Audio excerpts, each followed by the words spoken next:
Je voudrais parler à Monsieur Pignon, s'il vous plaît. C'est moi? Oui, c'est moi. Pignon. C'est moi, Pignon. Oui. Le Pignon, c'est un pauvre gars. Météo, enfin, pas de quoi se réjouir. Qui a une tare, qui est trop malheureux comme dans l'emmerdeur, qui a une malchance catastrophique dans La Chèvre avec Pierre Richard, qui est un con dans machin. Moi, je n'aime pas être grossier, mais là, il faut employer le mot, c'est un con.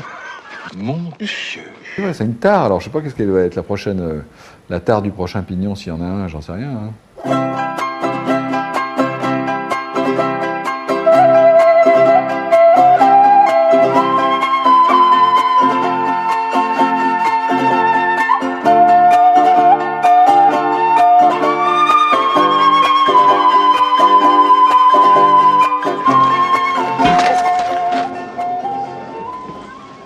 J'ai retenu une chambre. Monsieur Pignon. Monsieur Pignon. Un jour, Pignon est entré dans ma vie, mais c'est un nom que j'aimais bien, parce que je trouve qu'il y a quelque chose de tendre et de pas trop ridicule, parce que je ne veux pas appeler un type cuisse de veau ou trou du cou. Ça, c'est des choses qu'on voit dans les films de série Z. C'est des personnages complexés qui font que... ils sont maladroits et ils sont dépassés par leur mal-être. Vous savez, c'est ces gens qui veulent toujours vous aider, mais non, je vais vous aider, et puis finalement, la pile d'assiettes tombe par terre, quoi. Il y a un peu de ça dans Pignon. Je suis désolé, monsieur, j'ai buté dans votre chaussure. C'est pas grave, c'est ma faute, j'avais qu'à l'arranger. C'est un mec qui est passionné, c'est un mec qui est profondément gentil, mais bon, c'est vrai qu'il se fait prendre pour un con par les autres.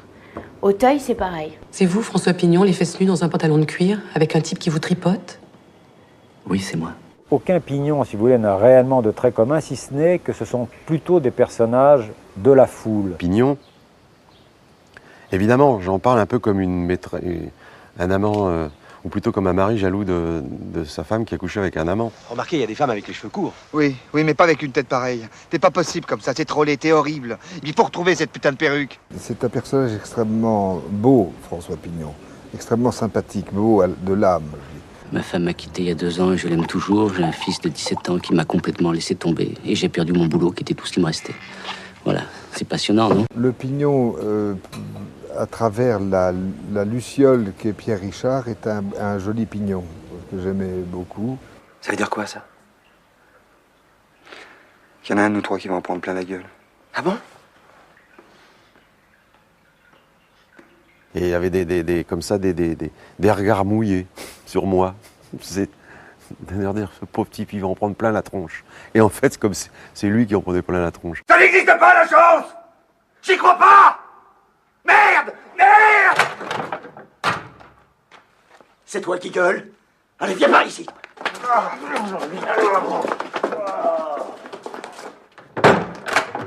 Pignon a l'esprit de finesse, alors que Campana a l'esprit de géométrie.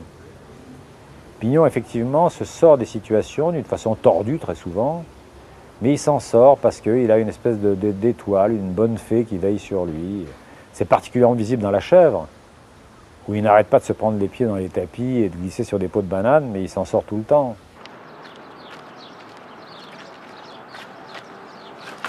Je suis très maladroit dans la vie. Donc Pignon est quelqu'un que j'aime parce que, comme disait Flaubert de Madame Bovary c'est moi. D'une certaine manière, Pignon c'est moi. Il y avait près de 14 auteurs dans ma famille, et surtout mon père et ma mère qui étaient écrivains et qui n'avaient pas bien réussi dans le métier et qui me disaient tous surtout n'écris pas.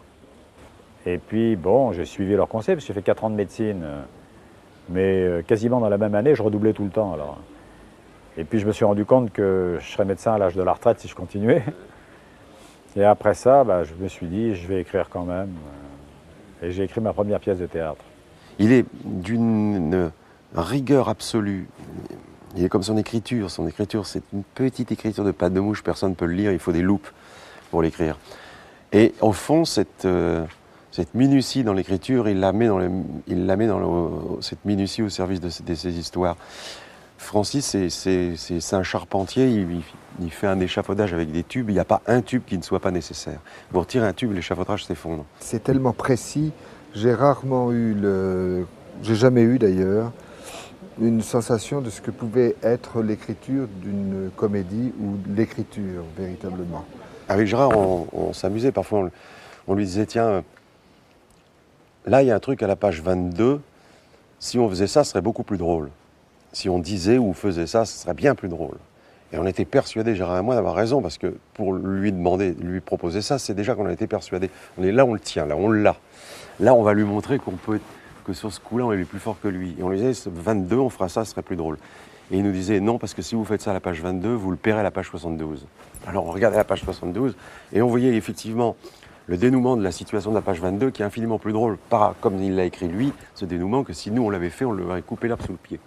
Il a toujours raison, c'est un orfèvre. C'est très laborieux et c'est très minutieux. Et c'est marrant parce qu'à l'arrivée, les gens disent « ouais, c'est marrant, quoi, c'est pas mal ». C'est-à-dire que j'ai l'impression de faire des bulles de savon avec un burin. Parce que bon, ça n'est jamais qu'une bulle de savon, un film comique. Les gens sortent en disant « c'est marrant, mais c'est bête hein. ». Et oui, mais il y a un travail de géomètre derrière qui apparaît pas et qui est très souvent douloureux, quoi.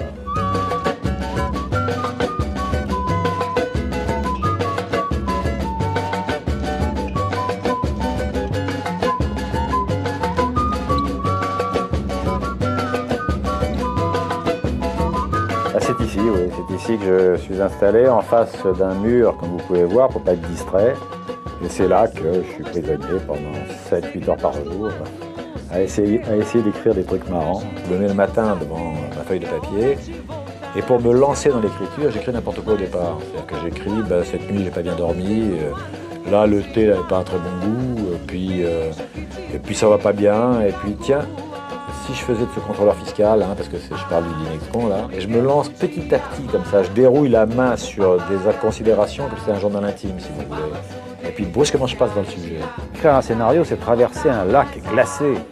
Vous ne savez pas où vous allez, vous pouvez vous noyer tout le temps, et vous avez peur tout le temps, parce que vous ne savez pas si vous êtes bon ou pas.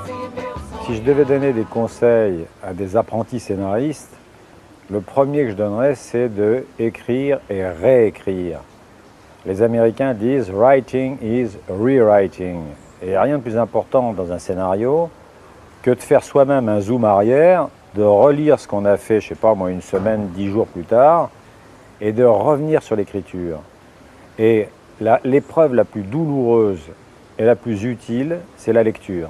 Il fait lire avant de lire à ses acteurs ou aux gens, il lit à des gens qu'il a autour de lui, qui sont ses mêmes victimes, si on peut appeler ça une victime, qui sont les testeurs, je pense, parce que c'est lui qui me l'a dit. Et donc, et après, nous, on vient écouter. S'il sent que les gens rient, si les 10 personnes rient pendant qu'il lit, il sait qu'il a, il a gagné. Si les gens ne rient pas, lui-même se posera la question de savoir pourquoi, mais il se fout de ça. Mais que les gens lui disent « je vais vous dire pourquoi on n'a pas ri ».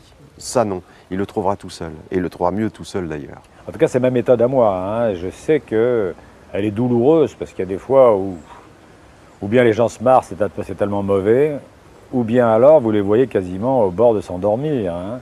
Parce que qu'est-ce que ça donne, une lecture de scénario? Ça donne une usine extérieure jour. François est assis sur une balançoire à côté de Paulette. François, tu m'aimes, Paulette? Paulette, je t'aime, François. François, c'est ça, une lecture de scénario. Mais si la scène a de la chair, si elle est bonne, le regard de vos auditeurs s'allume et vous sentez que vous les tenez. Et celle-là, vous la gardez dans le film définitif.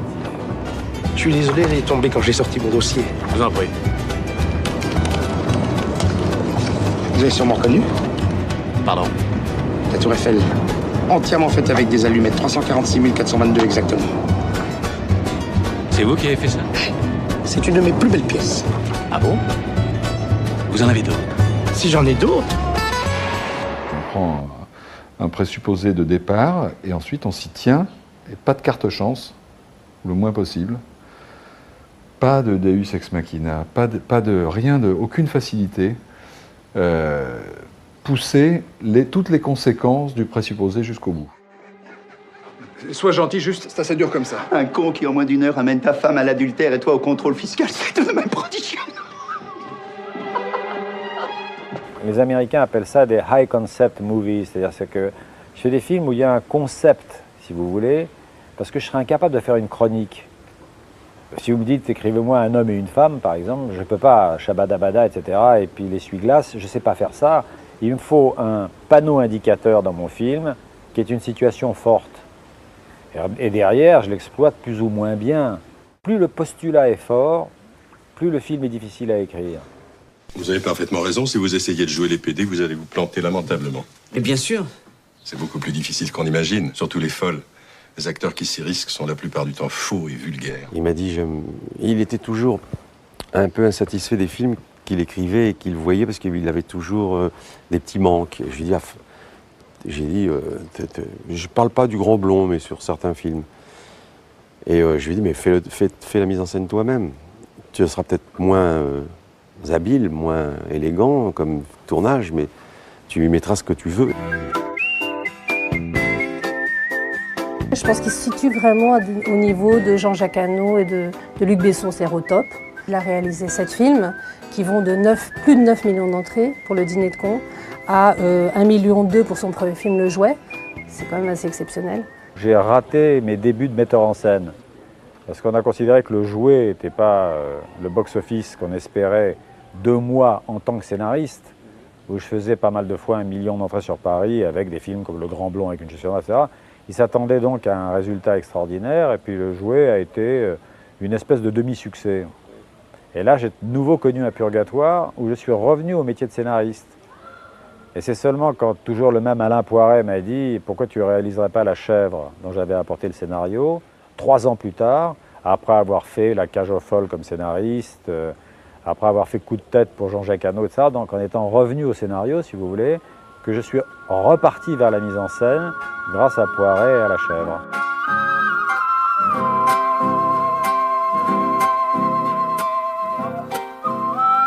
Il y a beaucoup de bordel au Venezuela. Eh ben on les fera tous, voilà tout. Jour et nuit, sur le fond, je dormirai pas. Ça prendra le temps qu'il faudra, mais on les fera tous. Faut demander une rallonge de frein à Monsieur Benz. Et je me considère plus, si vous voulez, comme un auteur qui réalise que comme un metteur en scène. En fait, j'ai réalisé pour garder mes enfants à moi. C'est-à-dire, vous avez un bébé, et puis si vous êtes seulement scénariste, vous le confiez à quelqu'un qui peut mal le traiter, si vous voulez. Quand vous le traitez vous-même, si vous vous plantez, c'est votre faute. Et c'est pour ça que je suis passé à la réalisation, mais dans mon univers à moi. Il faut que je m'assoie. Oui.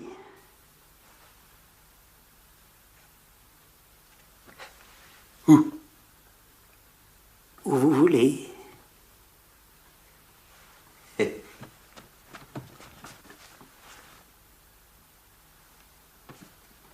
Excusez-moi.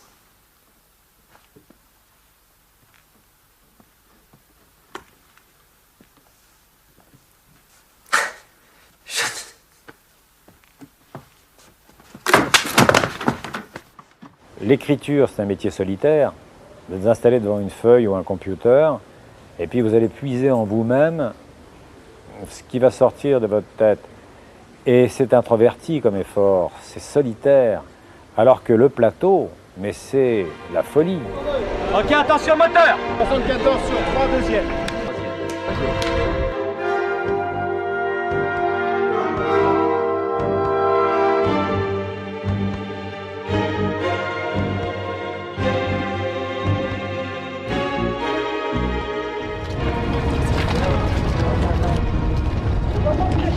C'est tout ce que tu as à dire? Ouais. Ah, si c'est tout ce qu'elle a à dire, il faudrait qu'ils se rencontrent. J'ai dit, Armelle, tu t'oublies et tu fais exactement ce qu'on te dit, quoi. Ne cherche pas à faire mieux, à faire ci, à faire là. Fais exactement ce qu'on te dit. Et j'ai eu la chance de penser ça, parce qu'en fait, avec Francis, c'est pas plus compliqué. Il faut faire exactement ce qu'il veut. Donc, j'ai fait exactement ce qu'on m'a dit, et ça a marché. Pour ce qui est d'Armelle Dutch, alors ça, c'est différent. C'est que comme vous avez quelqu'un qui commence, là, vous auditionnez énormément. Vous voyez 50, 100 comédiennes, jeunes comédiennes, et puis brusquement, ce qui a été le cas d'Armelle, elle est là, elle est sur l'écran, c'est elle, c'est évident. Et vous pouvez marquer ce jour-là d'une pierre blanche, parce que quelquefois, vous ne la trouvez pas. C'est drôle, je m'en doutais, moi. Je les repère de loin et lui, je l'ai vu tout de suite. Ah bon? Sa manière de marcher, ses petits gestes. Je me rappelle, au premier coup d'œil, je me suis dit, lui, c'en est une. Moi, j'ai rien vu du tout. Ah si, observez-le bien, sa façon de vous regarder. Il vous regarde de côté, avec un œil rond, comme les pigeons.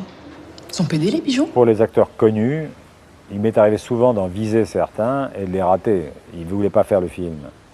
Et le meilleur exemple, c'était le téléphone rose que j'avais écrit pour Lino Ventura. Et je déjeune avec Lino, je me rappelle, il avait lu le scénario, et c'est l'histoire donc d'un industriel à qui on donne une call girl pour essayer de l'amadouer.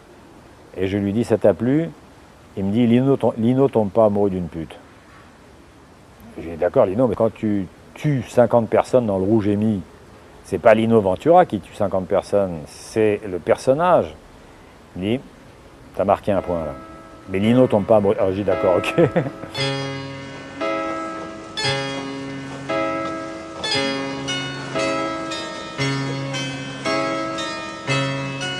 Miloš Forman disait casting is destiny. Le casting, c'est la destinée d'un film. Et c'est vrai que moi j'avais dans le placard la Dream Team. On ne peut pas avoir une équipe plus formidable. Moi, ça ne m'étonne pas trop. Je l'ai essayé dans l'équipe une fois, et là, croyez-moi, on voit tout de suite les types qui en ont dans le pantalon. Le personnage de Santini, je savais que ça serait Depardieu, c'est évident. Enfin, je l'espérais en tout cas, parce qu'il n'y a que lui qui peut passer comme ça de cette grosse brute macho qui fait des mauvaises plaisanteries sur les homosexuels à ce personnage fragilisé au bord de la dépression nerveuse qui souffre du rejet de Pignon et qui finalement lui parle comme, je sais pas, Pyrrhus parle à Andromaque à la fin. Je veux dire, il n'y a qu'un acteur pour faire ça. Parce que Depardieu a cette force et cette fragilité en même temps. Tu sais, Depardieu, c'est un des personnages les plus complexes que j'ai rencontrés. Et il s'est très bien défini un jour en disant Catherine Deneuve est l'homme que j'aurais aimé être. Je trouve ça très drôle comme formule. Il ne demandera jamais ça. Qu'est-ce que tu en sais?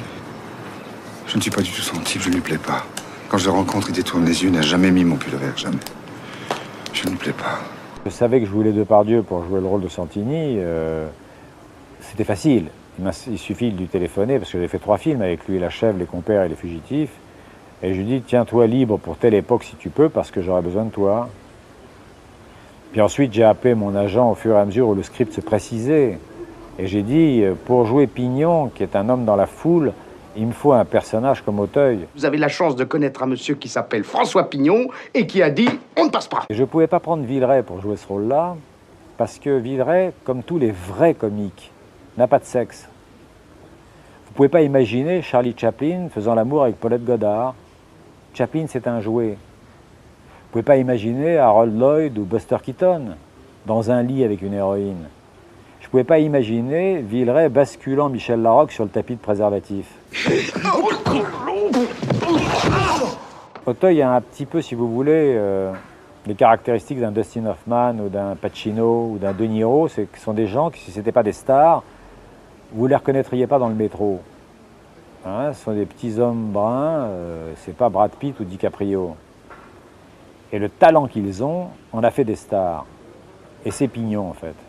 C'est que Pignon va passer du côté terne du début du film au côté ensoleillé du trottoir grâce à son talent.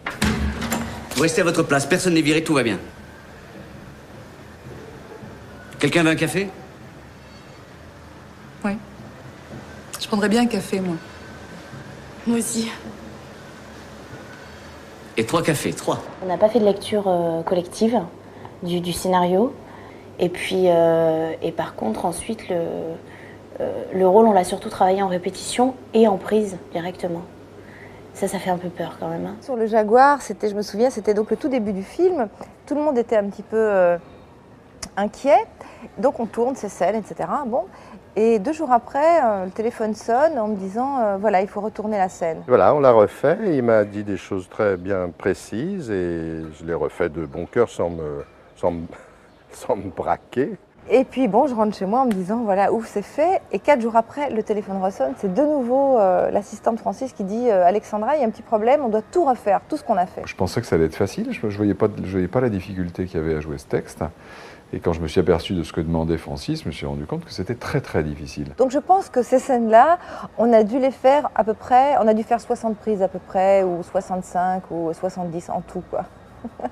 Et après, quand le téléphone sonnait à la maison, je me disais « Oh non, j'espère que c'est pas encore ça, parce que vraiment, j'en peux plus là. » Alors, vous savez, c'est difficile, parce que je me rappelle avec Michel Aumont, par exemple, il n'avait pas compris que les premières répliques de son rôle étaient des répliques pour empêcher un homme de sauter par la fenêtre. C'est donc des répliques qu'il fallait être totalement quotidiennes. Et il me les jouait. Et les premières répliques, c'était « Faites pas ça, vous allez bousiller ma voiture. » Alors il se retourne. « Je suis garé sous votre fenêtre, vous allez me tomber dessus à tous les coups. » Auteuil le regarde de plus en plus surpris. C'est une vieille voiture, elle a été emboutie de tous les côtés, il n'y a que le toit intact, c'est pas le con. C'est comme ça qu'il faut le jouer. Comment il me le jouait, c'est « Faites pas ça, vous allez bousiller ma voiture. » Alors je dis « C'est très bien, c'est très très bien, Michel, mais essaye de me le jouer plus quotidien, c'est-à-dire tu me fais un constat. Tu veux empêcher ce type de sauter, il faut vraiment que ce soit quelque chose qui entre dans sa vie comme ça. Faites pas ça, vous allez bousiller ma voiture. » Le lendemain, on était obligé de la refaire, parce qu'il n'arrivait pas à comprendre ce que je lui demandais. Et le lendemain, boum, c'est parti.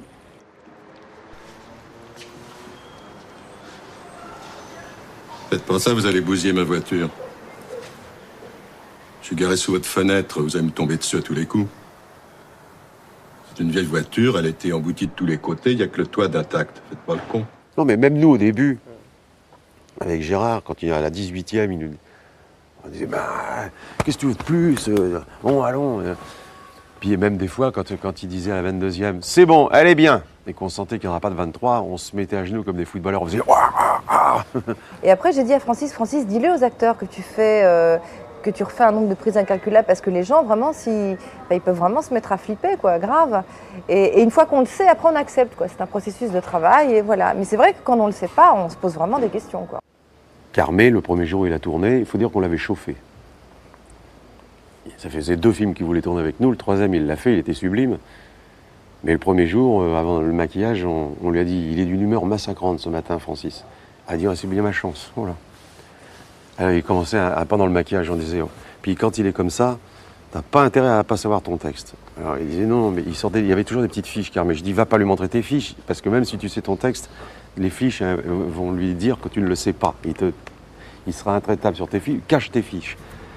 La seule chose que... Alors il a caché ses fiches, mais la seule chose, c'est comme Carmé aussi, il avait une tendance à faire « Oh, bonjour, monsieur Pignon, je suis bien content de vous voir. » Tu lui dis « Non, c'est marqué « Bonjour, monsieur Pignon, je suis bien content de vous voir. Pourquoi tu me fais un arrêt là, un arrêt là ?»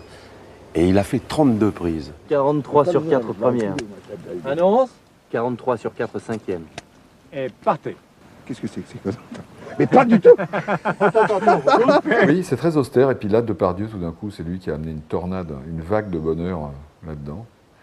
Moi, ça m'a ouvert les yeux parce que je l'ai vu supporter ce qu'on supporte tous. Alors lui, avec facilité, j'en sais rien, mais en tout cas passer par-dessus. Et c'est lui qui m'a fait le déclic de me dire, mais putain, mais quelle chance de jouer ça, quelle chance qu'on nous demande de faire plus comme ça, moins comme ça. Ah oui, extra. Ah oui, ça oui.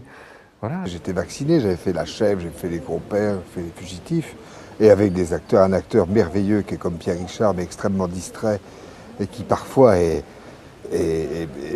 un petit peu déconcentré, si on veut dire. Moi aussi, je suis déconcentré, mais ça se voit moins que chez Pierre. Mais je veux dire, c'est vrai que si, quand on est acteur, on ne peut pas se plier à des exigences, d'autant plus que le metteur en scène n'est pas pervers, mais qu'il est véritablement en recherche de musique, il est bien en même temps dans son doute. J'ai jamais peiné véritablement. J'ai jamais peiné d'ailleurs chez Francis, même dans les pires conditions. C'est parce que maintenant les acteurs sont de plus en plus feignants et qu'ils sont trop inquiets par eux-mêmes. Parler aux acteurs, c'est les rassurer d'abord. Parler aux acteurs, c'est leur faire comprendre qu'on sait ce qu'on leur explique. Parce que la première question que se pose un acteur quand il vous voit, c'est quel droit ce type a-t-il de me diriger? Et je me rappelle, j'ai eu une expérience avec Nick Nolte comme ça sur Les Fugitifs américains, le remake des Fugitifs français. Vous aviez un ferry qui s'éloignait de cette prison qui ressemblait à une espèce d'Alcatraz posée sur une île et qui se dirigeait vers la terre ferme où était la liberté. Et puis j'ai dit à Nolte, qui était de mauvaise humeur le matin parce qu'il avait picolé la veille, je lui ai dit tu vas passer de l'arrière du bateau où tu regardes le pénitencier comme ça, à l'avant du bateau où tu regardes la terre. Et puis ça l'emmerdait parce qu'il titubait sur ce bateau, il se prenait les pieds dans des cordages, etc. Et puis tout à coup, il s'est tourné vers moi et m'a dit « Why? Why do I have to do that? Pourquoi est-ce que je dois faire ça ?» Et tout à coup, j'ai eu l'inspiration. Je lui ai dit parce que « Here is your past and here is your future. » Là, c'est ton passé, le pénitencier, et là, c'est ton futur. Ah, ça y est, il avait son explication, il l'a fait. Silence complet, on bouge plus, s'il vous plaît. Attention. Moteur. Partez. Avant de passer aux affaires courantes, j'aimerais que vous jetiez un coup d'œil là-dessus. Ah, ce sont vos fils, beaux garçons. Non, ce ne sont pas du tout mes fils. Et le type derrière nous est un de nos comptables. Coupé, c'est bien. C'est bien. Très bien. Si tu pouvais être plus agacé, moins en mise au point, parce qu'on a l'impression que tu dis, je vais te le faire comme tu veux, tu dis, non, ce ne sont pas du tout mes fils, tu vois. Alors, on a l'impression que tu lui expliques une situation. Alors que si je te disais, en voyant, je sais pas, une espèce de boudin monstrueux, ah, c'est votre femme. C'est ça. Alors Jean Rochefort s'est énervé au départ, parce qu'il n'est pas habitué à ça. Il m'a dit, tu comprends, mon grand, moi, quand je tourne, il me faut un peu de plaisir. Et là, j'ai du déplaisir. J'avais l'impression de parler à Louis XIV. Alors j'ai dit, écoute, ce qu'on va essayer de concilier, c'est ton plaisir et mon perfectionnisme. Et le lendemain, ça s'est formidablement passé, parce qu'il a compris que ma recherche était simplement une recherche honnête, si vous voulez. Je te montre... je croyais que c'était très loin, la vidéo, là. Non, c'est très vrai. Je croyais que c'était... Non, ce ne sont pas du tout mes fils, et le type derrière nous est un de nos comptables. Tu vois, là, tu as l'air de faire plus une mise au point que d'être irrité par ce qu'il dit. Et quand tu dis « faites passer, s'il vous plaît », tu as l'air d'être dans quelque chose de plus tragique que ça ne devrait, parce que c'est surtout l'énervement par rapport à lui que je voudrais sentir, plus que le fait que tu es consterné ou concerné par l'histoire elle-même. Parce que le fait de passer, s'il vous plaît, a quelque chose de... C'est grave ce qui se passe. 19 sur 5 huitièmes. Et partez. Avant de passer aux affaires courantes, j'aimerais que vous jetiez un coup d'œil là-dessus. Ah, ce sont vos fils, beaux garçons. Non, ce ne sont pas du tout mes fils. Et le type derrière nous est un de nos comptables. Faites passer, s'il vous plaît. Coupé, tu l'as eu. C'est ça, c'est fou, hein. Mais le lien m'a aidé aussi. Weber n'est pas le genre camarade de régiment, mais je suis tombé avec un début un petit peu difficile entre nous.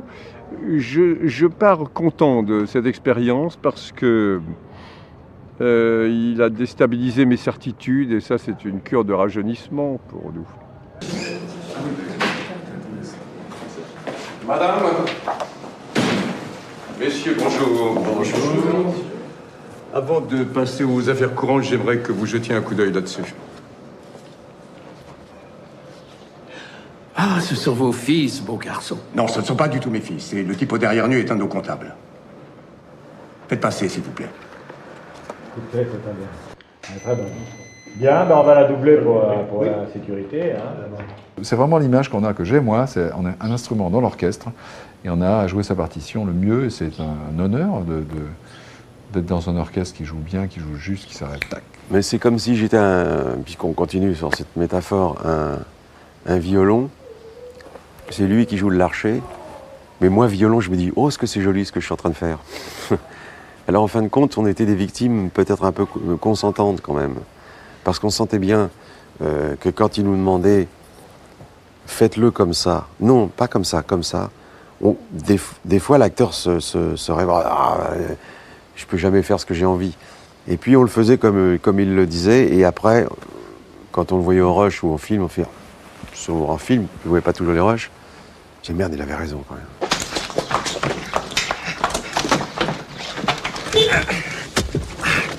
Les clés. Rendez-moi mon revolver. Les clés, bordel, ils vont nous tirer dessus. Mon revolver. C'est mon hold-up. Je ne sais pas ce que vous trafiquez, mais si vous voulez me piquer mon fric, c'est raté. Rendez-moi mon revolver ou je le fais sauter tous les deux. Il m'a fait sortir des notes, je me disais, je savais pas que je pouvais sortir cette note. Et après, les gens s'en sont aperçus que je pouvais sortir certaines notes que lui m'a fait sortir et qui me sont servis sur d'autres films. Quand au bout du compte, hein, un homme comme Rochefort me dit « Vois-tu, mon grand, après avoir travaillé avec toi, je ne jouerai pas Don Quichotte comme je pensais le jouer. » Malheureusement, il ne l'a pas joué du tout parce qu'il a eu un problème de santé. Mais quel beau compliment!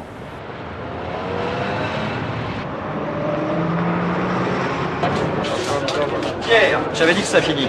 Comment? J'avais dit que J'en reviens pas, c'est pour ça que je suis comme ça. La vérité, c'est qu'on peut pas ouvrir tout à fait, alors c'est dommage. Je sentais ça. Ils étaient inquiets, sans leur père. On a été des vrais gamins en face du père. Maintenant, je peux le dire, mais quand on louait une maison pour tourner Les Compères à au-dessus de Nice, on avait une maison, ils préféraient qu'on soit dans une maison tous ensemble parce qu'à l'hôtel, ils ne pouvaient plus moins nous surveiller. Ils pouvaient surveiller notre nourriture aussi. Sinon, on bafferait comme des cochons. Ils voulaient Gérard mince et moi plus mince. On faisait du cross pendant 1 heure à Quiberon, alors sur la grève. Alors il venait avec nous, mais des fois, il avait du travail, il restait sur son balcon, il nous surveillait de ses jumelles, il nous voyait recourir. Puis nous, derrière l'une dune, on disparaissait, on fonçait droit à la pâtisserie et on mangeait des kouign-amann au beurre, sucre. Et au bout de 15 jours, le Doubib disait « C'est bizarre, parce qu'on avait une visite médicale en présence de Francis, et le médecin disait « 97 kilos il y a 15 jours, 96 300 ». Il dit « C'est quand même incroyable, il a perdu que 700 grammes ». Alors on se foutait des ceintures de caoutchouc pour transpirer, mais en mangeant des kouign-amann, faites pas rire. Si je restais foutu.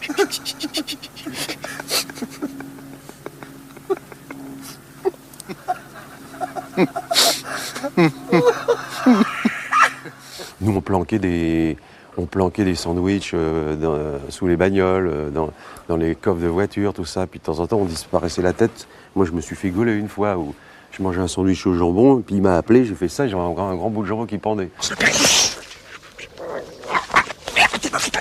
Merde, si tu continues à gueuler comme ça, on va se retrouver en taule, connard. C'est plein de trucs partout.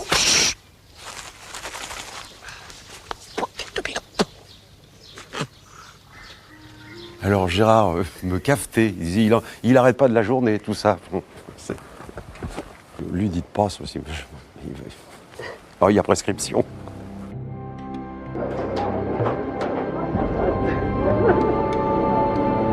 J'étais juré au Festival de Cannes et j'ai rencontré un type qui s'appelle Jeffrey Katzenberg, qui était le patron à l'époque de Disney et qui maintenant est à DreamWorks avec Spielberg et David Geffen. Et il connaissait mes films et il les aimait bien. Il avait vu Le Grand Blond, il avait vu l'adaptation de La Cage aux Folles. Je me demande s'il n'avait pas vu La Chèvre. Et il m'a dit on manque d'écrivains comme vous aux États-Unis, c'est-à-dire de gens qui ont le sens de ce qu'ils appellent la structure, la construction. Et il m'a dit, est-ce que vous voulez venir chez Disney pour être consultant sur nos scénarios? Et j'étais absolument ébloui, parce que j'imaginais pas qu'un petit Français allait être débauché par Hollywood pour relire les scénarios, ce qui était supposé être les maîtres du scénario, si vous voulez. Et je ne peux pas imaginer ça en France. J'imagine pas un studio faisant appel à un scénariste tchécoslovaque pour relire les scripts de, je sais pas, Daniel Thompson ou Jean-Loup Dabadi. Et je suis parti et je suis resté 7 ans chez Disney, avec un bureau dans leur studio, à lire leurs scénarios et à dire ben là peut-être que, etc. Et ce qui me surprenait, c'est qu'ils m'écoutaient et qu'ils étaient extrêmement gentils. Et ils m'ont appris à moi beaucoup de choses sur le scénario. C'est-à-dire que j'écris plus de la même manière depuis que je suis passé par leur école aussi.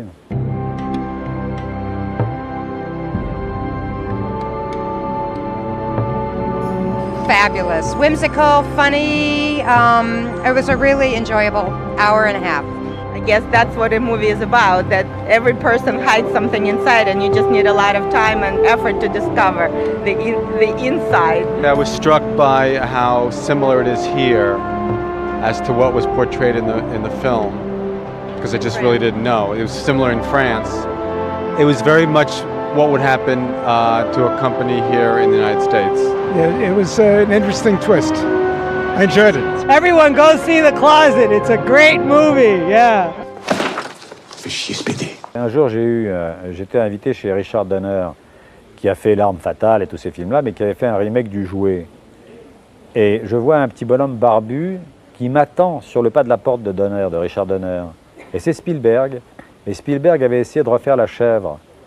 Et il me dit, écoutez, on essaye de refaire La Chèvre, mais on ne pourra jamais le faire aussi bien que vous. Et avoir un type comme Spielberg qui vous dit ça, je suis resté alors ébloui pendant quelques minutes. Hein. AI, Artificial Intelligence, le film qui vient de faire d'après Kubrick, là, c'est hallucinant. Vous vous demandez comment ces gens font ça. Je suis aussi épaté, si vous voulez, par ces grands, gros films qu'on peut l'être en regardant Chartres ou Notre-Dame. Je parle des cathédrales, là. Moi, j'ai l'impression de construire des chaumières, mais j'espère qu'elles sont marrantes. Qu'est-ce qui vous arrive encore? Je ne sais pas, je m'enfonce. Pourquoi? Je ne sais pas, je vous dis. Vous allez arrêter de faire le pitre quand je vous parle? Mais je ne fais pas le pitre. Le terrain se dérobe sous mes pieds, je m'enfonce. Et pourquoi je m'enfonce pas, moi? Sans doute parce que vous êtes sur une bande de terrain dur et moi sur une bande de terrain meuble. Si on n'avait pas quitté la route, ça serait pas arrivé, c'est vous qui avez voulu couper. Et vous vous enfoncez sans réagir? Mais si je réagis, je m'enfonce encore plus, c'est bien connu. Faut pas se débattre dans les sables mouvants. Perrin, il n'y a pas de sable mouvant signalé dans cette région. Mais si vous voulez mon avis, il est temps de les signaler. En Amérique, c'est une industrie. Si vous ne faites pas entrer des gens dans une salle, eh ben vous perdez votre pantalon. Croyez-moi, ça vous encourage à faire attention au scénario. Et je crois qu'il y a une différence de 2% consacré au scénario en France du budget du film, à jusqu'à 10% en Amérique consacré au budget du scénario sur le budget du film. Donc on fait très très attention à essayer de séduire le public. Je suis un auteur parce que j'écris mes films. Jamais on ne dira de mes films que ce sont des films d'auteur. Film d'auteur, ça veut dire donc que c'est un petit film fait par quelqu'un de plus obscur et de préférence un film difficile. Mais pourquoi? Si vous voyez Faisons un rêve de Guitry, c'est un film d'auteur. Si vous voyez La Poison de Guitry, c'est un film d'auteur. À l'époque, ils ont été conchiés par la critique. Donc les critiques peuvent se tromper et ils peuvent rendre service aussi. Donc faut rester relativement calme. Mais je comprends qu'on soit touché. Je sais que Francis est toujours très touché. Je crois qu'il a eu une mauvaise critique dans Le Monde. Je l'ai eu au téléphone le lendemain et je lui dis ça va pas. Il me dit ah non, tu comprends, la critique du Monde elle est vraiment pas bonne. Et le film était déjà sorti et il avait déjà fait je sais pas combien d'entrées et on savait donc déjà que ce serait un succès aussi. Et ça l'a vraiment touché quoi, touché. Alors je lui ai dit tu sais Francis, moi je viens de faire un film avec Patrick Chenet qui s'appelle Charmant garçon. On a eu une excellente critique dans Le Monde, mais on a fait 0 entrée. Donc franchement les bonnes critiques du Monde c'est pas indispensable. Un jour j'avais rencontré Clouzot à la fin de sa vie parce qu'il voulait que j'écrive pour lui. Et il m'avait dit le cinéma c'est un spectacle et une agression. Or très souvent en France on n'a que l'agression.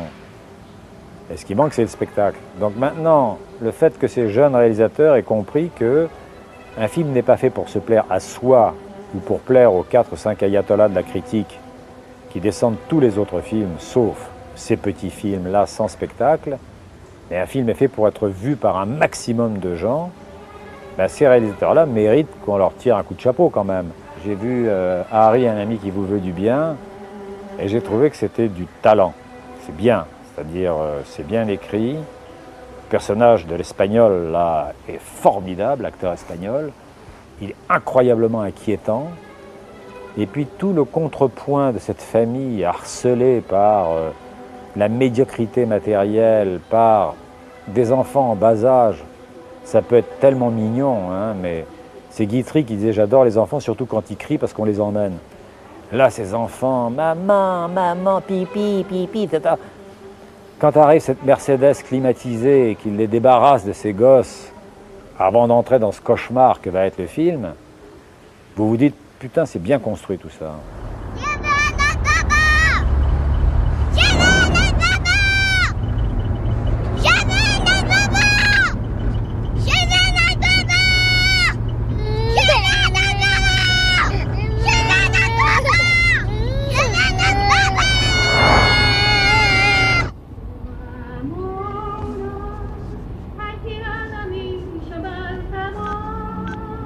Voilà, 20 degrés. C'est quand même plus agréable. Mon rêve aurait été de faire le pont de la rivière Kwai, moi. Parce que c'est une magnifique histoire, et elle est incroyablement publique, populaire. Mais un type qui s'attache à son œuvre sans se rendre compte qu'il est en train de servir la cause des Japonais alors qu'il est anglais, et qui, à la fin, finit par tuer William Holden, qui vient essayer de faire sauter ce putain de pont parce que les Japonais vont gagner la guerre avec ça. C'est prodigieux comme concept, mais la réalisation, l'écriture est populaire. J'aurais voulu avoir fait Z de Costa Gavras, parce que vous avez un message bougrement important sur les colonels grecs et sur cette droite tortionnaire dans un film policier. C'est ça qui est très grand dans le cinéma populaire, quand il est de qualité. C'est que vous faites passer un message à travers ce qu'on appelle dans une pommade un excipient, qui est simplement le truc pour faire pénétrer la pommade dans la peau. Un excipient riche. À partir du moment où vous perdez cet excipient-là et que vous n'avez plus que le message, ça fait des films secs qui n'intéressent plus que le critique. Le public, ça l'emmerde, c'est abstrait.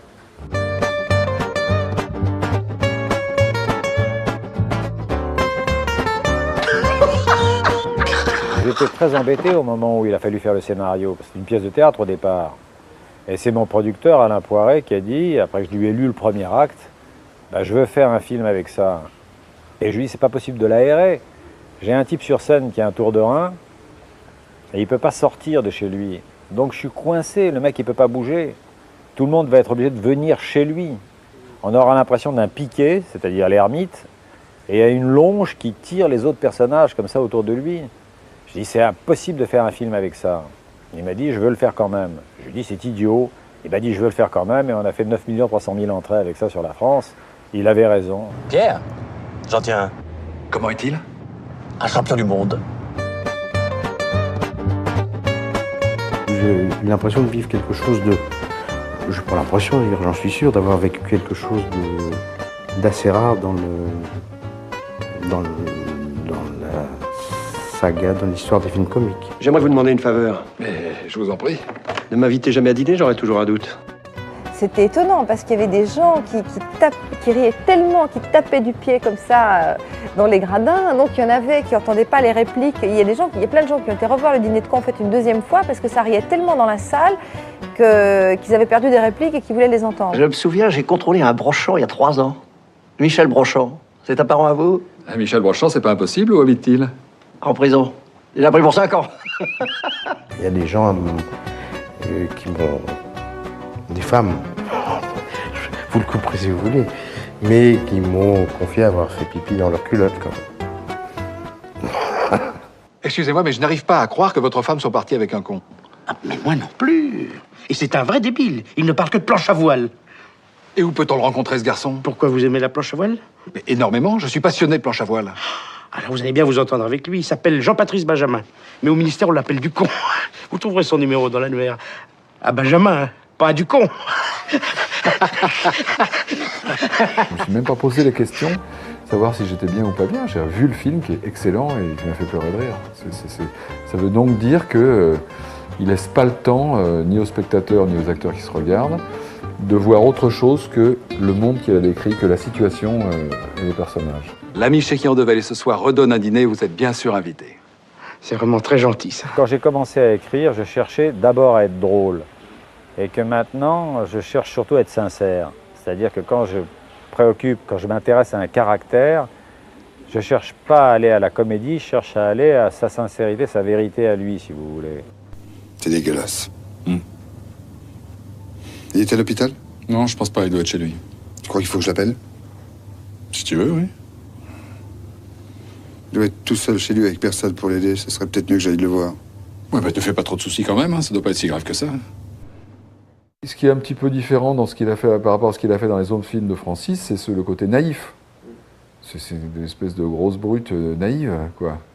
Il est méchant, c'est un gros con, mais vraiment, il est pas très malin, donc il a une ingénuité vachement plaisante à jouer et à regarder, quoi. Et c'est vrai que chez Santini, il a une corde, plusieurs cordes sensibles différentes. Il est un peu dépassé par les événements.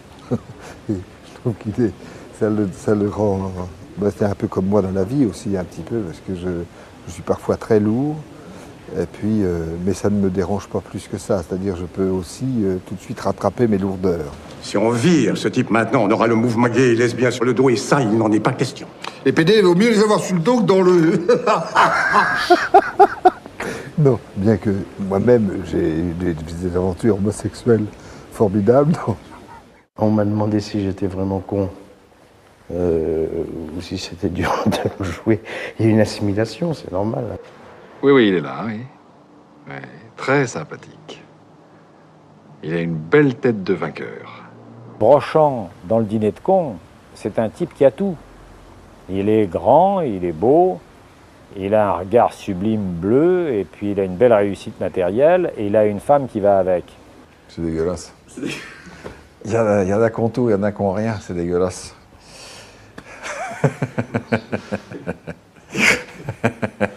Ce sont les beautiful people. Moi, je déteste ça. C'est-à-dire que je suis obligé de reconnaître qu'il y a des gens sur le berceau desquels les fées se sont penchées avec plus de soin. Et puis, bon, ils sourient, ils ont trop de dents, ils ont des t-shirts, ils ont trop de muscles, ils perdent pas leurs cheveux, on a l'impression qu'ils n'auront jamais de corps aux pieds ou d'hémorroïdes. Il y a quelque chose qui fait qu'ils ont l'air au-dessus de cette mêlée, si vous voulez, où les petites misères s'accumulent. D'abord, tu l'emmènes dans un beau restaurant. J'ai réservé à la truffe, ça va me coûter une fortune. Et tu lui fais comprendre que t'es pas la brute qu'on imagine. Tu lui dis, je sais pas moi, que ce que t'aimes dans le rugby, c'est la chaude complicité des vestiaires après le match. J'aime ça, moi. Imaginez l'autre en train de dire j'ai pris des carottes et toi, mais moi je me fais rouler par terre, dans le film et dans la vie. De monter un quiproquo comme ça. Surtout pour punir un mec, punir gentiment un mec et puis le faire évoluer. Il lui dit, tu sais, c'était pour te faire évoluer, tu vois. Moi je suis à fond. Et c'est ça qu'il aime dans le rôle, en fait. Parce que s'il restait simplement un petit glandeur qui s'amuse aux dépens d'une grosse brute comme Depardieu ou d'un pauvre con comme Villeray, ça serait pas bien. Mais à la fin du dîner de cons, quand Villeray explique à sa femme, je ne sais pas si c'est le plus méchant des hommes, mais en tout cas je suis sûr que c'est le plus malheureux, il a un regard là, l'acteur, l'ermite, magnifique. Il a fait le ménage dans sa vie d'une manière incroyable et il est maintenant tout seul dans son grand appartement à mélanger l'alcool et les médicaments et je suis très inquiet pour lui. Parce que je sais qu'on peut mourir d'amour, Madame Brochant. Je vais réfléchir. En tout cas, merci d'avoir téléphoné, Monsieur Pignon. Mais de rien. Au revoir, Madame Brochant. Au revoir. Elle va rappeler.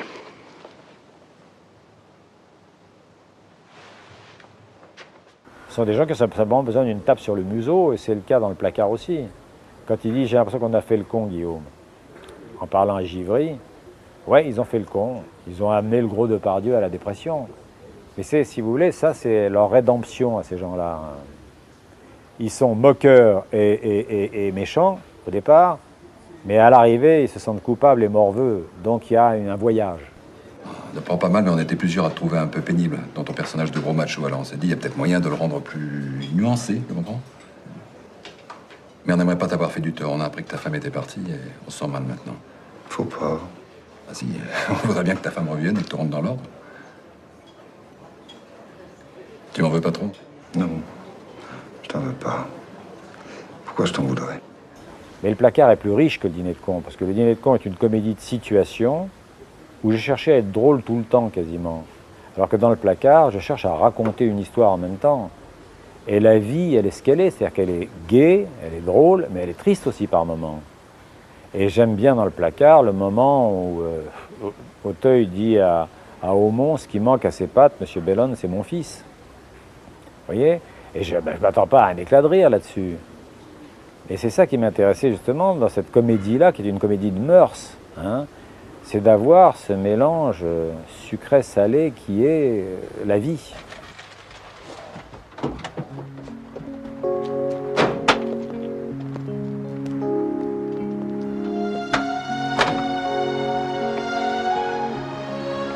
Bon ben voilà.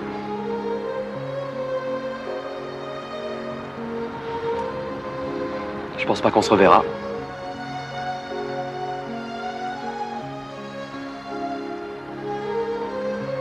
Tu ferais mieux d'aller te livrer. Une cavale, c'est l'enfer. Elle est trop petite, elle supportera pas. Où est ton fric? Je l'ai laissé chez le vétérinaire. Tu peux rien faire sans pognon. Va te livrer, je te dis. T'as pas de casier. T'as une bonne gueule. Tu feras 1 an maximum. On la mettra à l'assistance. Et alors? C'est pas dramatique, j'en sors bien, moi. Où est le résultat? T'es un connard, toi. Bon, bah j'y vais, moi. C'est vrai que ces histoires sont construites d'une manière très rationnelle. Tout s'enclenche. C'est un engrenage où vous ne pouvez pas enlever un maillon. Et finalement, après, on me proposait des films où je disais, oui, mais là, ouais, mais ça fait rire. Oui, mais je m'en fous que ça fasse rire. Ça n'a rien à voir avec ce que je veux, ni le personnage. C'est un gag gratuit. Et je devenais difficile. J'ai pas retrouvé ce genre d'écriture. Moi, de toute façon, j'étais dans d'autres directions. Mais c'est pas impossible que j'étais dans d'autres directions parce que sa direction à lui, j'ai pas retrouvé le même plaisir. C'est très dur de devoir s'empiler des scénarios les scénarios et de dire non, je peux pas. Parce qu'on n'a pas envie de redescendre trop. Participer à des trucs, même avec une bonne scène. Non, il y a une morosité dans l'air qui fait que les gens qui savent manier le comique sont devenus rarissimes.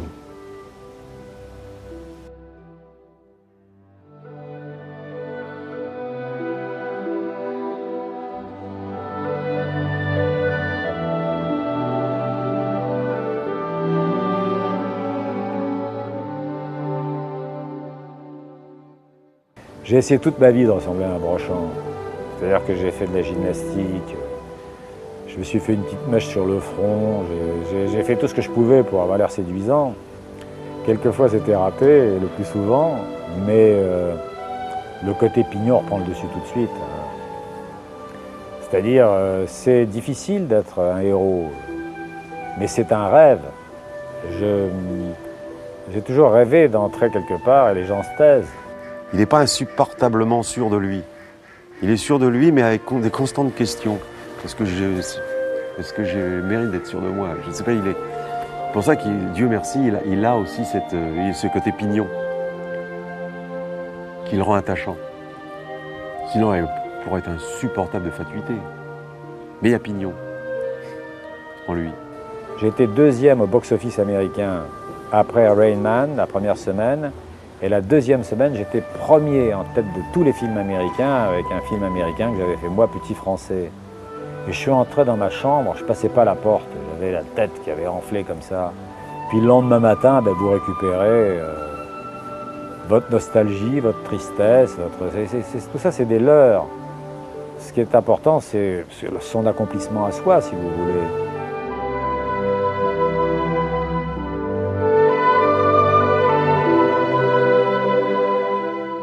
Le film le plus difficile à faire, c'est le prochain. Et nous n'avons strictement aucune certitude sur notre talent. Je parle des scénaristes. Il n'y a pas un métier moins objectif que ça.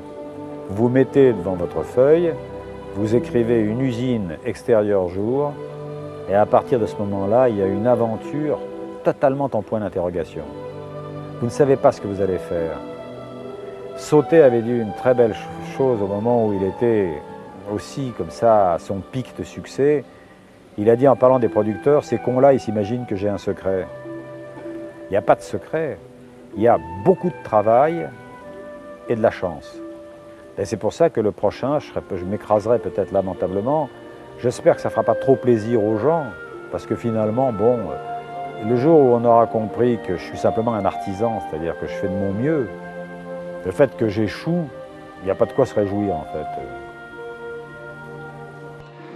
Restez l'homme timide et discret qu'ils ont côtoyé pendant des années. Ne changez rien surtout. Vous verrez, ce qui va changer, c'est le regard des autres.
Il est comme son écriture c'est une petite écriture de patte de mouche, personne ne peut le lire, il faut des loupes pour l'écrire.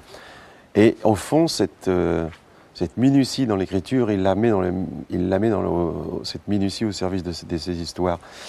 Francis, c'est un charpentier, il fait un échafaudage avec des tubes, il n'y a pas un tube qui ne soit pas nécessaire.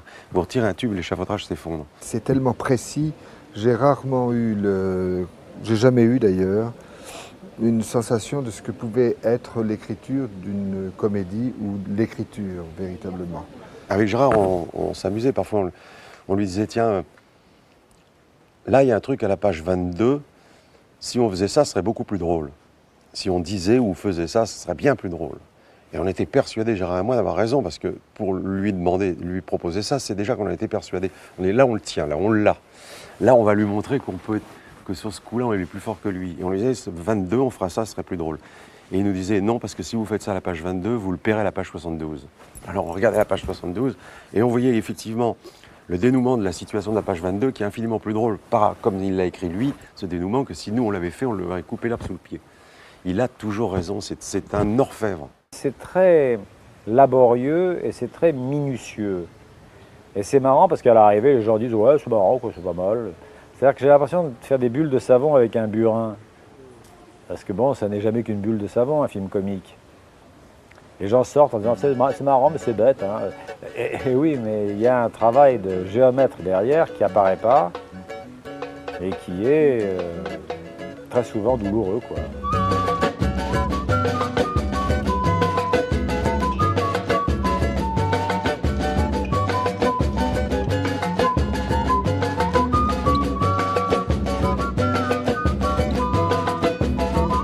C'est ici, oui, c'est ici que je suis installé, en face d'un mur, comme vous pouvez voir, pour ne pas être distrait.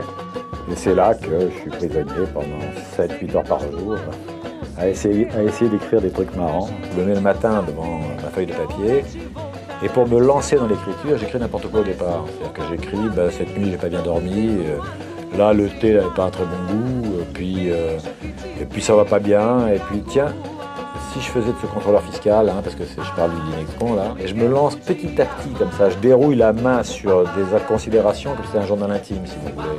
Et puis brusquement je passe dans le sujet. Écrire un scénario, c'est traverser un lac glacé. Vous ne savez pas où vous allez, vous pouvez vous noyer tout le temps, et vous avez peur tout le temps, parce que vous ne savez pas si vous êtes bon ou pas. Si je devais donner des conseils à des apprentis scénaristes, le premier que je donnerais, c'est de écrire et réécrire. Les Américains disent « writing is rewriting ». Et il n'y a rien de plus important dans un scénario que de faire soi-même un zoom arrière, de relire ce qu'on a fait, je ne sais pas moi, une semaine, 10 jours plus tard, et de revenir sur l'écriture. Et l'épreuve la plus douloureuse et la plus utile, c'est la lecture. Il fait lire, avant de lire à ses acteurs ou aux gens, il lit à des gens qu'il a autour de lui, qui sont ses mêmes victimes, si on peut appeler ça une victime, qui sont les testeurs, je pense, parce que c'est lui qui me l'a dit. Et donc, et après, nous, on vient écouter. S'il sent que les gens rient, si les 10 personnes rient pendant qu'il lit, il sait qu'il a, il a gagné. Si les gens ne rient pas, lui-même se posera la question de savoir pourquoi, mais il se fout de ça. Mais que les gens lui disent « je vais vous dire pourquoi on n'a pas ri ». Ça, non. Il le trouvera tout seul. Et il le trouvera mieux tout seul, d'ailleurs. En tout cas, c'est ma méthode à moi. Hein. Je sais qu'elle est douloureuse, parce qu'il y a des fois où bien les gens se marrent, c'est tellement mauvais, ou bien alors, vous les voyez quasiment au bord de s'endormir. Hein. Parce que qu'est-ce que ça donne, une lecture de scénario? Ça donne une usine extérieure jour. François est assis sur une balançoire à côté de Paulette. François, tu m'aimes, Paulette? Paulette, je t'aime, François. François, c'est ça une lecture de scénario.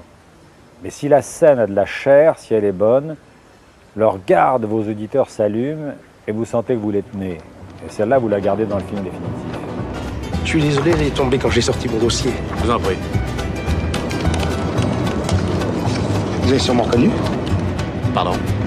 La tour Eiffel, entièrement faite avec des allumettes, 346 422 exactement. Je voudrais parler à Monsieur Pignon, s'il vous plaît. C'est moi? Oui, c'est moi. Pignon. C'est moi, Pignon. Oui. Le Pignon, c'est un pauvre gars. Météo, enfin, pas de quoi se réjouir. Qui a une tare, qui est trop malheureux comme dans l'emmerdeur, qui a une malchance catastrophique dans La Chèvre avec Pierre Richard, qui est un con dans machin. Moi, je n'aime pas être grossier, mais là, il faut employer le mot, c'est un con. Mon Dieu. Ouais, c'est une tare, alors je sais pas qu'est-ce qu'elle va être la prochaine, la tare du prochain Pignon, s'il y en a un, j'en sais rien. Hein.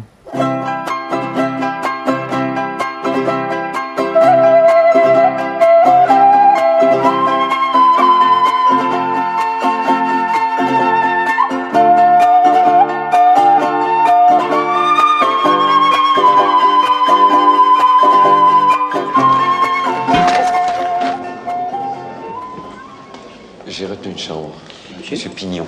Monsieur Pignon. Ben, un jour, Pignon est entré dans ma vie, mais c'est un nom que j'aimais bien parce que je trouve qu'il y a quelque chose de tendre et de pas trop ridicule, parce que je ne veux pas appeler un type cuisse de veau ou trou du cou. Ça, c'est des choses qu'on voit dans les films de série Z. C'est des personnages complexés qui font que ils sont maladroits et ils sont dépassés par leur mal-être. Vous savez, c'est ces gens qui veulent toujours vous aider, mais non, je vais vous aider, et puis finalement, la pile d'assiettes tombe par terre, quoi. Un peu de ça dans Pignon. Je suis désolé, monsieur, j'ai buté dans votre chaussure. C'est pas grave. C'est ma faute, j'avais qu'à l'arranger. C'est un mec qui est passionné, c'est un mec qui est profondément gentil. Mais bon, c'est vrai qu'il se fait prendre pour un con par les autres. Auteuil, c'est pareil. C'est vous, François Pignon, les fesses nues dans un pantalon de cuir, avec un type qui vous tripote? Oui, c'est moi. Aucun Pignon, si vous voulez, n'a réellement de traits communs, si ce n'est que ce sont plutôt des personnages de la foule. Pignon, évidemment, j'en parle un peu comme un amant, ou plutôt comme un mari jaloux de sa femme qui a couché avec un amant. Remarquez, il y a des femmes avec les cheveux courts. Oui, mais pas avec une tête pareille. T'es pas possible comme ça, t'es trollé, t'es horrible. Il faut retrouver cette putain de perruque. C'est un personnage extrêmement beau, François Pignon. Extrêmement sympathique, beau de l'âme.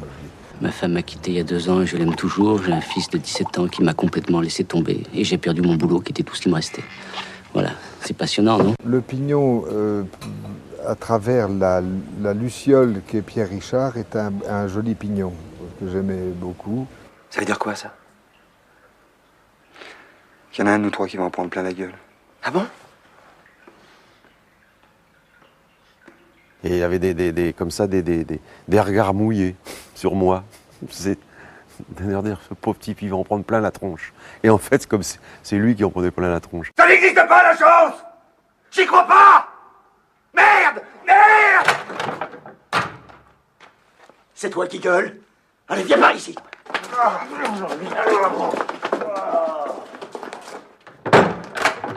Pignon a l'esprit de finesse, alors que Campana a l'esprit de géométrie. Pignon, effectivement, se sort des situations d'une façon tordue, très souvent, mais il s'en sort parce qu'il a une espèce d'étoile, une bonne fée qui veille sur lui. C'est particulièrement visible dans La Chèvre, où il n'arrête pas de se prendre les pieds dans les tapis et de glisser sur des pots de bananes, mais il s'en sort tout le temps.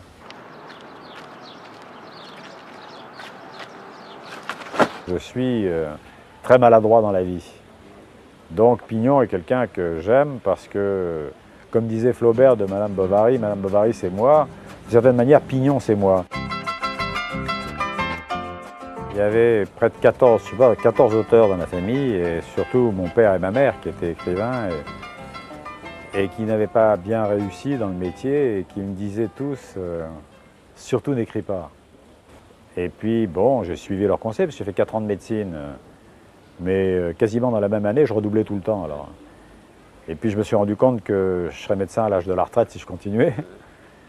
Et après ça, je me suis dit, je vais écrire quand même. Et j'ai écrit ma première pièce de théâtre. Il est d'une rigueur absolue. C'est vous qui avez fait ça? C'est une de mes plus belles pièces. Ah bon? Vous en avez d'autres? Si j'en ai d'autres. On prend un présupposé de départ et ensuite on s'y tient. Et pas de carte chance, le moins possible. Pas de Deus ex machina, aucune facilité. Pousser toutes les conséquences du présupposé jusqu'au bout. Sois gentil, juste, c'est assez dur comme ça. Un con qui en moins d'1 heure amène ta femme à l'adultère et toi au contrôle fiscal, c'est tout de même prodigieux. Les Américains appellent ça des high concept movies, c'est-à-dire que je fais des films où il y a un concept, si vous voulez, parce que je serais incapable de faire une chronique. Si vous me dites, écrivez-moi un homme et une femme, par exemple, je ne peux pas, shabadabada, etc., et puis l'essuie-glace, je ne sais pas faire ça. Il me faut un panneau indicateur dans mon film qui est une situation forte. Et derrière, je l'exploite plus ou moins bien. Plus le postulat est fort, plus le film est difficile à écrire. Vous avez parfaitement raison. Si vous essayez de jouer les PD, vous allez vous planter lamentablement. Mais bien sûr. C'est beaucoup plus difficile qu'on imagine, surtout les folles. Les acteurs qui s'y risquent sont la plupart du temps faux et vulgaires. Il m'a dit, il était toujours un peu insatisfait des films qu'il écrivait et qu'il voyait parce qu'il avait toujours des petits manques. Je lui dis, j'ai dit, je parle pas du grand blond, mais sur certains films. Et je lui ai dit, mais fais la mise en scène toi-même. Tu seras peut-être moins habile, moins élégant comme tournage, mais tu y mettras ce que tu veux. Je pense qu'il se situe vraiment au niveau de Jean-Jacques Hano et de Luc Besson, c'est au top. Il a réalisé 7 films qui vont de plus de 9 millions d'entrées pour le Dîner de cons à 1,2 million pour son premier film Le Jouet. C'est quand même assez exceptionnel. J'ai raté mes débuts de metteur en scène parce qu'on a considéré que Le Jouet n'était pas le box-office qu'on espérait de moi en tant que scénariste, où je faisais pas mal de fois 1 million d'entrées sur Paris avec des films comme Le Grand Blond avec une chaussure, etc. Il s'attendait donc à un résultat extraordinaire et puis Le Jouet a été une espèce de demi-succès. Et là, j'ai de nouveau connu un purgatoire où je suis revenu au métier de scénariste.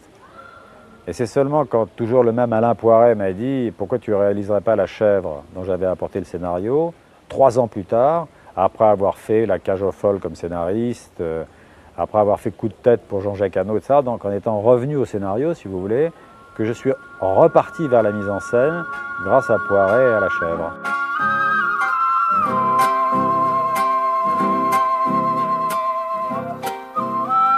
Il y a beaucoup de bordel au Venezuela. Eh ben on les fera tous, voilà tout. Jour et nuit, sur le fond, je dormirai pas. Ça prendra le temps qu'il faudra, mais on les fera tous. Faut demander une rallonge de frein, monsieur Benz. Et je me considère plus, si vous voulez, comme un auteur qui réalise que comme un metteur en scène. En fait, j'ai réalisé pour garder mes enfants à moi. C'est-à-dire, vous avez un bébé, et puis si vous êtes seulement scénariste, vous le confiez à quelqu'un qui peut mal le traiter, si vous voulez. Quand vous le traitez vous-même, si vous vous plantez, c'est votre faute. Et c'est pour ça que je suis passé à la réalisation, mais dans mon univers à moi. Il faut que je m'assoie. Oui.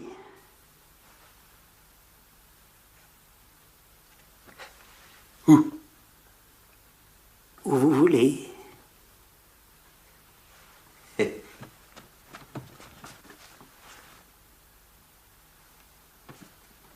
Excusez-moi.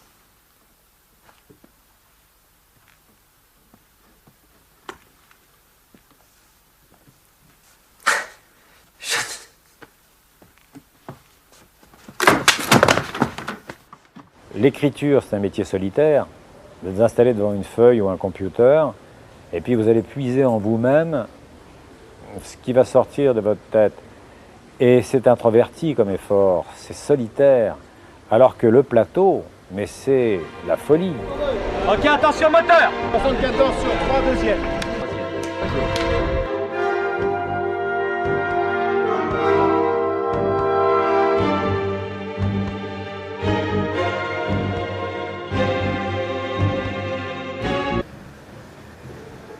Quelqu'un veut un café? Oui. Je prendrais bien un café, moi. Moi aussi.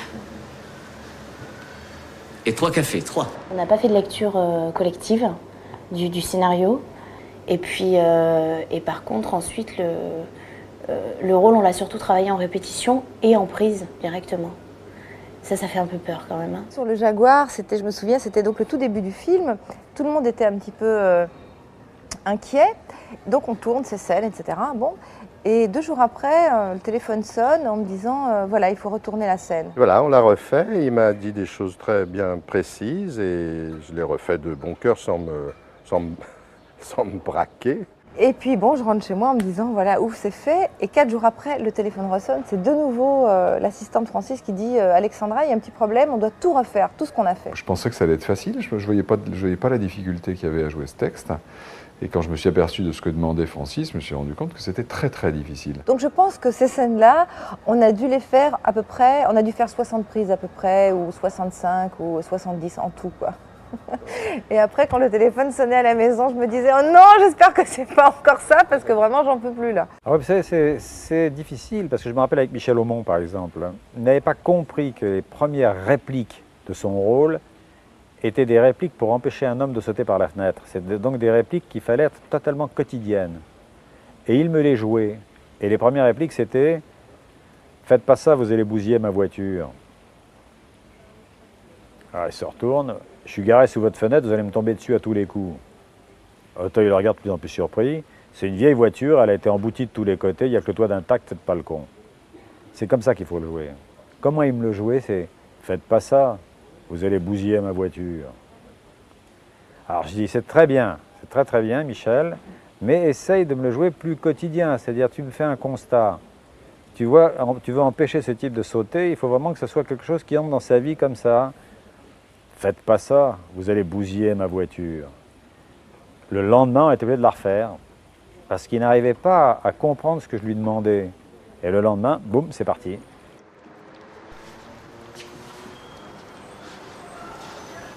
Faites pas ça, vous allez bousiller ma voiture. Je suis garé sous votre fenêtre, vous allez me tomber dessus à tous les coups. C'est une vieille voiture, elle a été emboutie de tous les côtés, il n'y a que le toit d'intact. Faites pas le con. Non, mais même nous, au début, avec Gérard, quand il est à la 18e, on disait, bah, qu'est-ce que tu veux de plus? Bon, allons.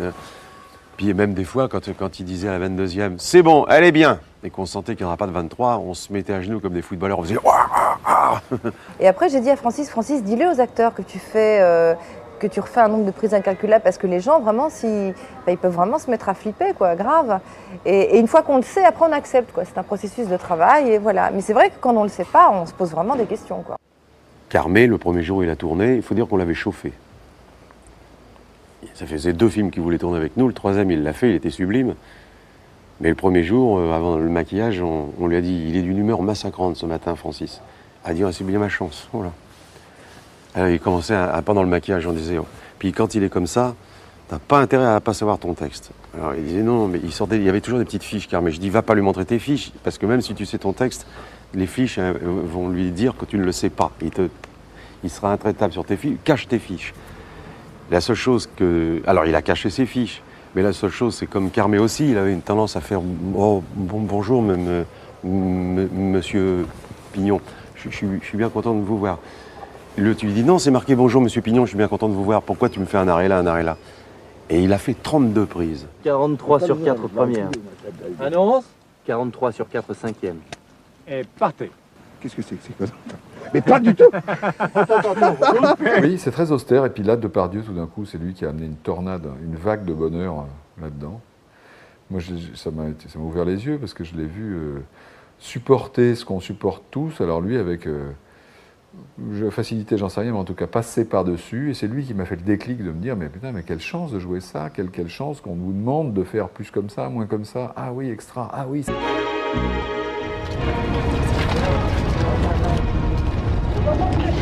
tout ce que tu as à dire? Ouais. Ah, si c'est tout ce qu'elle a à dire, il faudrait qu'ils se rencontrent.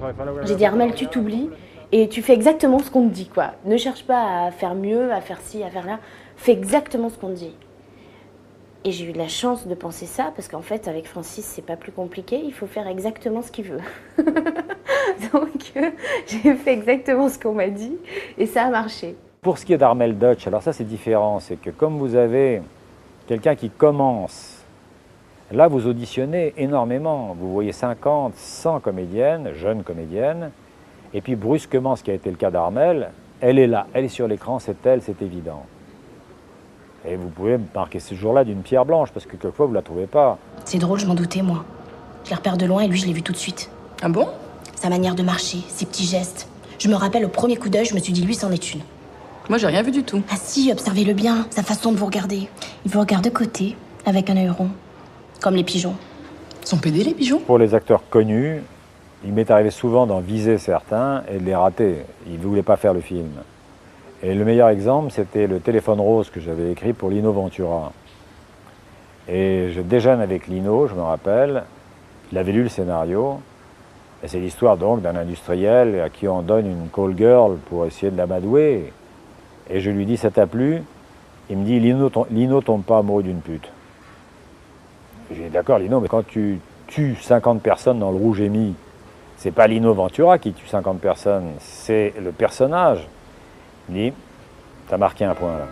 Mais Lino tombe pas amoureux. Alors j'ai dit, d'accord, ok.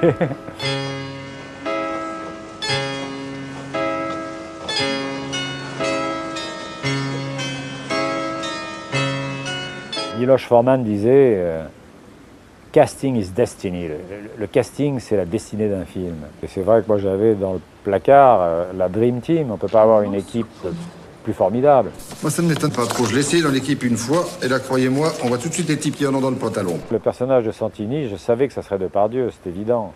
Enfin, je l'espérais en tout cas, parce que il n'y a que lui qui peut passer comme ça de cette grosse brute macho qui fait des mauvaises plaisanteries sur les homosexuels à ce personnage fragilisé au bord de la dépression nerveuse qui souffre du rejet de Pignon et qui finalement lui parle comme, je sais pas, Pyrrhus parle à Andromaque à la fin.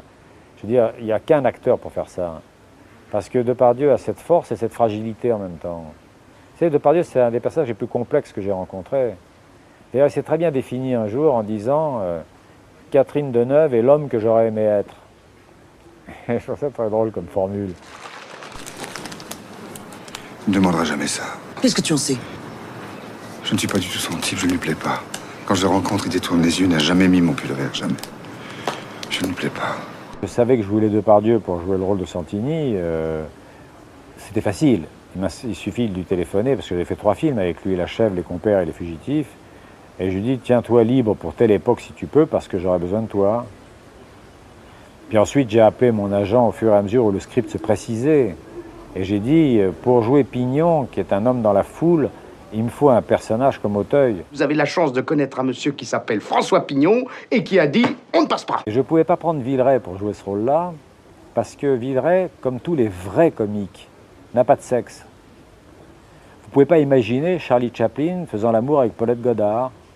Chaplin, c'est un jouet. Vous ne pouvez pas imaginer Harold Lloyd ou Buster Keaton dans un lit avec une héroïne. Je ne pouvais pas imaginer Villeray basculant Michel Larocque sur le tapis de préservatif. Auteuil a un petit peu, si vous voulez, les caractéristiques d'un Dustin Hoffman ou d'un Pacino ou d'un De Niro. Ce sont des gens qui, si ce n'étaient pas des stars, vous ne les reconnaîtriez pas dans le métro. Hein, ce sont des petits hommes bruns, c'est pas Brad Pitt ou DiCaprio. Et le talent qu'ils ont en a fait des stars. Et c'est Pignon, en fait. C'est que Pignon va passer du côté terne du début du film au côté ensoleillé du trottoir grâce à son talent. Vous restez à votre place, personne n'est viré, tout va bien.